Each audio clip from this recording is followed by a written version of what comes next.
Saudara, dunia dirundung krisis kelangkaan kontainer sejak 3 bulan terakhir. Nah, Indonesia ini jadi salah satu yang terkena getahnya. Kalau tidak ada solusi dalam waktu dekat, kegiatan ekspor Indonesia tentu akan sangat terpukul, bahkan bisa mengganggu pemulihan ekonomi.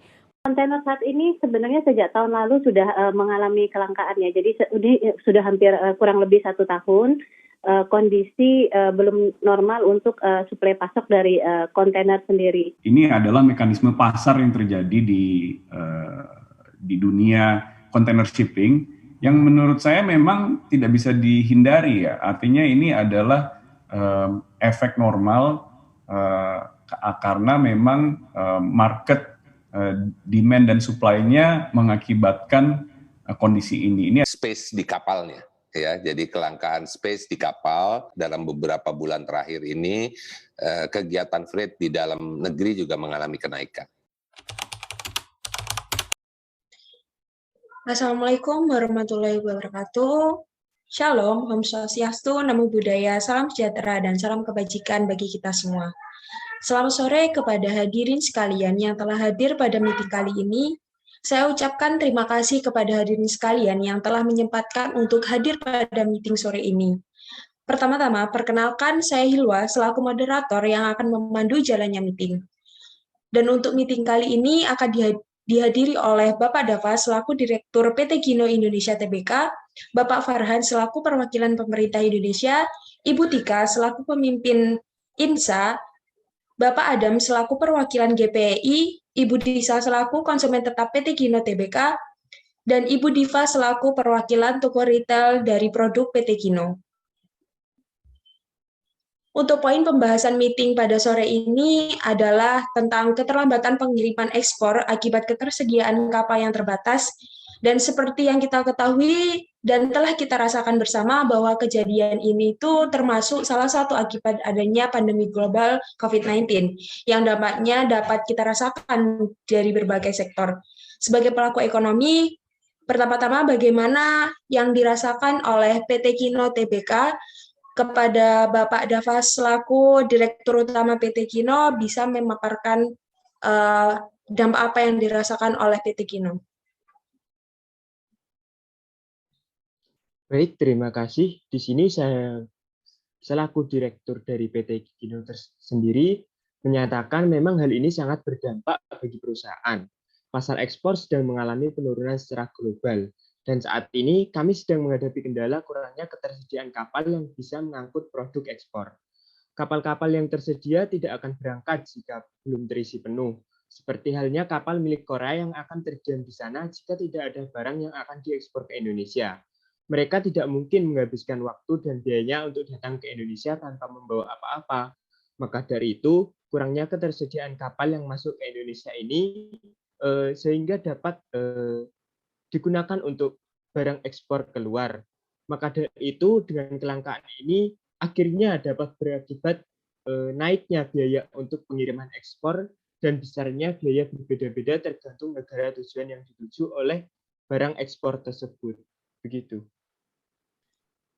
Baik, jadi selama pandemi COVID-19 ini memang satu permasalahan mengakibatkan banyak permasalahan baru ya Pak, dan saling berkesinambungan tentunya. Lantas kalau boleh saya tahu dan Bapak Ibu tahu, apakah sejauh ini sudah ada upaya yang dilakukan oleh PT Kino dalam mengatasi kondisi tersebut Pak? Iya, jadi kami sendiri saat ini tetap berusaha mempertahankan kegiatan ekspor-impor. Karena sebenarnya kelangkaan yang terjadi ini bukan berarti sama sekali tidak ada, melainkan membuat kami membutuhkan waktu yang lebih lama dari biasanya. Kami tetap memperhatikan dan mempertahankan potensi yang bisa dicapai di negara yang sudah ada. Dan sedangkan saat ini kontribusi terbesar kami yaitu berada di wilayah Asia Tenggara dan Asia Timur. Baik, nah untuk masalah keterlambatan ekspor impor ini kan menjadi salah satu fokus permasalahan yang bisa dirasakan bersama karena dampaknya itu yang sangat besar.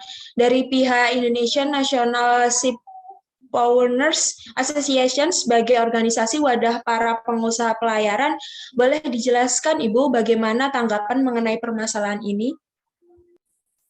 Nah, baik, terima kasih. Saya aku perwakilan dari jadi sebenarnya permasalahan ini terjadi bukan karena kurangnya jumlah kapal, tetapi lebih ke ketersediaan kontainer yang kosong. Lagi-lagi hal ini merupakan dampak dari pandemi COVID-19 yang berdampak pada keterlambatan arus barang, di mana terjadinya peningkatan biaya angkut atau freight yang membuat berkurangnya barang yang akan diangkut, yang mengakibatkan operator kapal pun berkurang atau spek angkutan barang. Nah, kenaikan biaya seperti inilah yang tidak bisa dihindari. Nah, di mana memang sudah hukumnya ekonominya seperti ini karena adanya permintaan yang tinggi sedangkan suplai kontainer yang terhambat. Maka pasti terjadi kenaikan biaya untuk ekspor. Dan pandemi ini juga mengakibatkan penurunan volume impor Indonesia. Begitu. Baik, Ibu Tika, terima kasih telah memaparkan hasilnya dan telah disinggung juga oleh Ibu Tika selaku pimpinan INSA mengenai kenaikan biaya ini. Kemudian bagaimana tanggapan dari pihak Gabungan Ekspor Indonesia, Gabungan Perusahaan Ekspor Indonesia atau GPI terkait fenomena ini, Bapak Adam? Terima kasih untuk sebelumnya. Kami sangat setuju dengan pernyataan pihak INSA tadi. Memang saat ini terjadi kenaikan biaya kargo laut dan saat ini memang melonjak naik sekitar 100-500%, tergantung pada jarak dan tujuan dilakukannya ekspor. Dan ini memang sudah terjadi dalam beberapa waktu terakhir. Dampak pada standar logistik ini menyebabkan penurunan impor dan kami pun kesulitan dalam mencari kontainer yang kosong yang akan kami gunakan untuk ekspor. Bahkan di lain sisi, telah terjadi penumpukan kargo di pelabuhan transshipment. Padahal permintaan dari luar negeri sebenarnya masih terbilang cukup baik. Hanya saja memang terjadi kendala dalam ketersediaan kapal dan kontainer kosong untuk mengangkut barang yang akan kita gunakan untuk ekspor. Masalah mengenai tidak tersedianya kontainer kosong dan melonjaknya tarif kargo ini sangat memberikan dampak terhadap kami selaku para usaha pengekspor. Begitu. Baik, Bapak Adam, terima kasih. Telah kita ketahui bersama pernyataan dari PT Kino, INSA, dan GPI sebagai pihak yang bisa dibilang sangat merasakan dampaknya karena lingkupnya berdampingan langsung pada pasar global dalam kegiatan ekspor-impor ini. Nah, tentunya tidak hanya PT Kino, INSA, dan GPI saja. Tentunya permasalahan ini juga berdampak bagi warga Indonesia. Dan maka dari itu kami juga mengundang Ibu Disa selaku konsumen tetap dari PT Kino Indonesia, dan bagaimana Ibu tanggapan dari para konsumen yang dirasakan? Terima kasih. Saya sebagai masyarakat umum yang melakukan kegiatan konsumsi, kami merasa kewalahan. Nah, apalagi di situasi pandemi saat ini, kami dituntut untuk memiliki pola kehidupan yang lebih sehat dan bersih. Untuk memenuhi itu, kami juga membutuhkan berbagai kebutuhan, namun sulit untuk mendapatkannya. Ambil saja contohnya produk-produk dari PT Kino ya, yang sudah sangat familiar di pasaran. Kami sulit mendapatkan produknya karena ternyata terjadi kendala perusahaan mengenai ekspor impor. Dan masih banyak lagi perusahaan yang mengalami kejadian serupa yang mengakibatkan kelangkaan produk. Baik, terima kasih Ibu Disa. Kemudian untuk toko retail sendiri, bagaimana ya Ibu Divas? Bagaimana dampak yang dirasakan? Iya, baik. Terima kasih kesempatannya. Jadi sehubungan dengan apa yang sudah disampaikan oleh Ibu Disa selaku konsumen, di situasi pandemik ini sempat juga terjadi kekacauan karena tingginya permintaan, bahkan sempat terjadi panic buying yang dilakukan oleh masyarakat, dan hal ini mengakibatkan kelangkaan produk. Dan sebagai pelaku usaha menengah yang juga telah mengembangkan pasar melalui ekspor impor, tentu kami juga terkena imbas dari peningkatan biaya yang telah disampaikan sebelumnya. Dan kami harus membayar biaya angkut berkali-kali lipat untuk melakukan pengiriman, dan itu hanya dalam sekali pengiriman. Kami harus mengeluarkan biaya berkali-kali lipat, seperti itu. Jika boleh tahu, berapa ya Bu kisaran untuk biaya yang dikeluarkan? Untuk hal itu kami tidak bisa menyampaikan secara detailnya, tapi bisa diambil contoh misal sebelumnya kami mengeluarkan hanya sekitar 1.500 sampai 2.000 US dollar untuk biaya angkut, tapi kini kami harus membayar hingga sekitar 10.500 US dollar, seperti itu contohnya. Oh, cukup fantastik ya Bu kenaikannya. Kemudian apakah biaya yang telah dikeluarkan itu sangat mempengaruhi harga jual di pasaran, Bu? Iya, tentu saja karena terjadi peningkatan harga jual, jadi ya beriringan dengan beriringanlah harga jual itu jadi sangat terpengaruh dengan biaya yang harus kita keluarkan untuk kegiatan jual beli ini, seperti itu. Baik, untuk Ibu Disa sendiri mungkin ada hal yang perlu ditambahkan? Nah, ini juga ya memang menjadi masalah bagi kami sebagai konsumen karena sulitnya memenuhi kebutuhan dengan harga yang terjangkau. Seperti itu. Oke, baik, benar sekali Bu. Sama seperti yang telah disampaikan oleh pimpinan INSA sebelumnya, memang bahwa ini juga merupakan hukum ekonomi di saat permintaan yang meningkat, namun supply ini tidak mencukupi, maka berbagai biaya akan mengalami peningkatan. Selanjutnya dari perwakilan pemerintah sendiri, bagaimana solusi yang akan dilakukan untuk mengatasi situasi ini, Bapak Farhan? Baik ya, jadi untuk mengatasi masalah ini, kami dari pihak pemerintah tentu saja telah melakukan upaya solusi dan merancang strategi yang dapat dilakukan untuk mengatasi atau setidaknya meminimalisir masalah ini. Saat ini, kami telah menggandeng agen mainland operator, yaitu Merx Group, yang merupakan agen pelayaran yang menyediakan kontainer. Nah, pihak Merx Group sendiri ini nanti akan mengupayakan alokasi kontainer ekspor untuk kegiatan ekspor Indonesia sebesar 100%. Namun, masalahnya di sini terdapat beberapa pelabuhan yang memiliki ketidakcocokan antara tipe dan ukuran kontainer untuk impor dan kontainer yang akan digunakan untuk ekspor.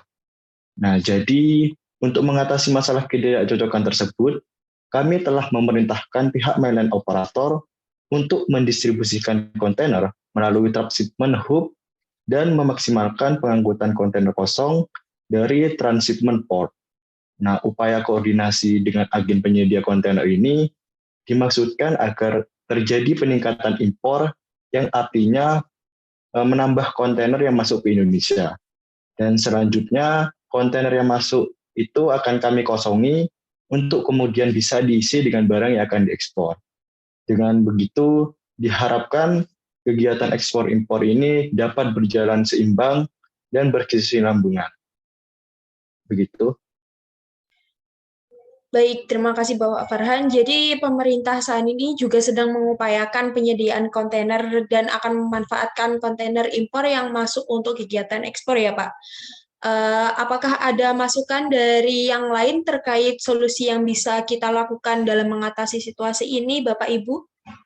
Baik, kami dari pihak INSA pastinya mengapresiasi upaya dari pemerintah untuk penyediaan kontainer ini, di mana kami mengusulkan agar dibebaskan atau setidaknya diminimalkan dari pengeluaran biaya bongkar di pelabuhan pada repo kontainer yang kosong, serta untuk tipe dan ukuran itu bisa diganti dengan kontainer tipe 20 DC, seperti itu.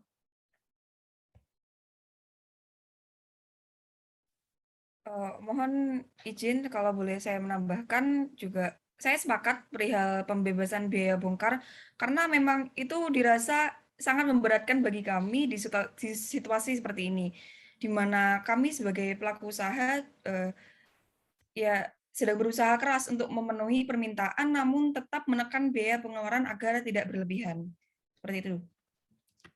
Mohon izin juga saya menambahkan, iya saya juga sepakat dengan mengenai biaya bongkar, biaya yang diperlukan solusi maksud saya mengenai biaya ya, yang diperlukan meminimalkan biaya pengeluaran agar pasaran suatu produk itu tidak terganggu. Kami sebagai konsumen memerlukan bantuan untuk memenuhi kebutuhan sehari-hari seperti itu. izin masuk juga ya. Memang benar apa yang telah disampaikan oleh saudara-saudara sekalian mengenai apa yang harus kita lakukan untuk mengatasi permasalahan ini. Masukan dari saya sendiri juga untuk para pelaku usaha atau perusahaan lain, kita perlu melakukan adanya optimalisasi mengenai scheduling yang harus kita sesuaikan dengan permintaan dan kapasitas persediaan yang ada. Dan bukan hanya itu saja, tetapi kita juga harus dapat melakukan forecasting atau peramalan untuk mengatasi hal-hal yang akan terjadi, baik itu peramalan jangka pendek, jangka menengah, ataupun jangka panjang. Peramalan ini akan berdampak pada ketentuan di banyak bidang, seperti manajemen rantai pasokan, sumber daya manusia, dan kapasitas. Mungkin itu dari saya. Terima kasih. Baik, untuk Bapak Ibu sekalian, terima kasih terkait pemaparan solusi yang akan disarankan kepada kami selaku PT Kino Indonesia Tbk dan untuk pemangku kepentingan yang lain. Mungkin itu tadi seputar pembahasan mengenai meeting sore hari ini dari beberapa narasumber kita, dan mungkin untuk sedikit saya simpulkan bahwa kurangnya kontainer ini bisa mengakibatkan biaya angkut yang mahal dan kelangkaan produk karena penurunan kegiatan ekspor dan impor tadi yang dirasakan oleh yang dirasakan oleh Ibu Diva dan Ibu Disa selaku konsumen dan retail toko juga. Namun di samping semua tadi, pemerintah juga berupaya untuk keluar dari permasalahan ini dengan menyediakan kontainer dari mainline operator dan merge group, serta dari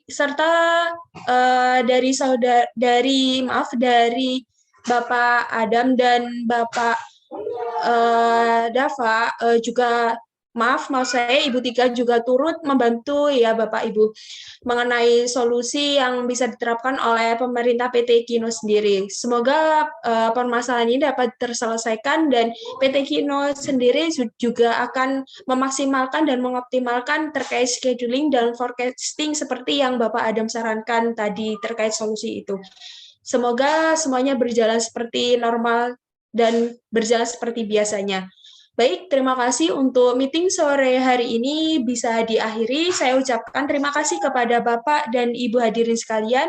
Wassalamualaikum warahmatullahi wabarakatuh. Selamat sore dan sampai jumpa.